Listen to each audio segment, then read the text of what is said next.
নমস্কাৰ ছাত্ৰ ছাত্ৰীসকল, পুনৰ আহিছো আৰু এটা নতুন ভিডিঅ'। এইটো ভিডিঅ'ৰ জৰিয়তে আমি আলোচনা কৰিম এইচএছ আৰু এছএছএলচি ৰিজাল্টৰ বিষয়ে।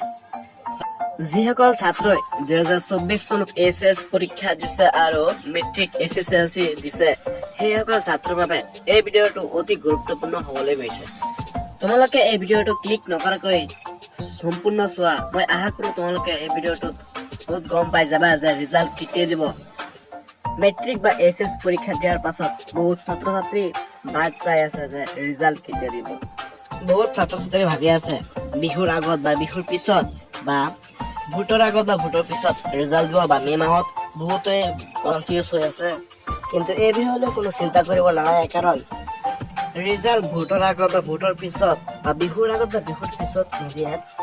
কাৰণ ৰিজাল্টৰ বিষয়ে এতিয়ালৈকে সেবা বা এছেকে কোনো ধৰণৰ নিৰ্দেশ জাৰি কৰা নাই। 2023 চনৰ মেট্ৰিক আৰু এইচএছৰ ৰিজাল্ট দিয়াৰ আগত কোনো ধৰণৰ নিৰ্দেশ জাৰি কৰা নাই বা নিৰ্দিষ্ট তাৰিখ জনোৱা নাছিল। ঠিক এইবাৰো তেনেকুৱাই হ'ব, কোনো ধৰণৰ নিৰ্দেশ জাৰি নকৰে, কাৰণ এতিয়ালৈকে সেবা বা এছেকে ৰিজাল্টক লৈ কোনো ধৰণৰ সিদ্ধান্ত লোৱা নাই।